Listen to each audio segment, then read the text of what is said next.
in the workplace is certainly an uphill battle for many women, so it may come as a surprise that more than 80% of women don't want to work for another woman. Well, why? Lucy Brogden joins us now to find out more. Good morning, Lucy. Hey, Lucy. How are you?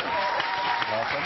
This is fascinating research. Tell us about this study. I was doing career coaching a couple of years ago with men and women, broad range of backgrounds. And when you're doing that work, you say to people, what's the next job look like? And I suddenly got struck by the number of women that could articulate the companies they wanted to work for, the type of work, and then consistently they'd say, oh, by the way, I don't want to work for another woman.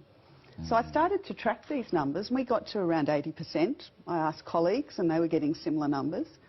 And I knew that was, you know, a small, not very scientific sample.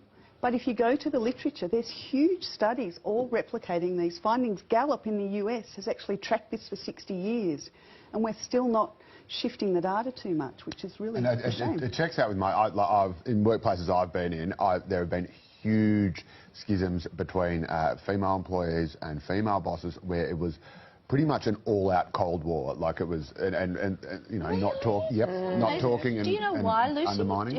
Are there reasons given? Are they competitive with... There's issues of competitiveness, I think, certainly, and, you know, our stereotypes are quite primal.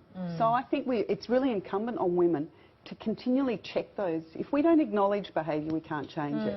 So new women coming into the workforce have to understand that just because they have a female boss, she's not their best friend. She's a boss. She's got a job to do and be a boss. Don't have that. Female-dominated professions have their own set of issues, and there's huge studies around nurses, particularly, and the culture there and bullying there.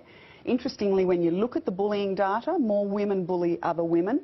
Men are much more even-handed in their bullying targets. So there's some real behavioural things going on. Surprising, isn't it? Yeah, well, it's really surprising and disappointing. And I think as women, and all people in a workplace, it goes back to, you know, David Morrison's great comment about, you know, the behaviour you walk past is the behaviour you accept.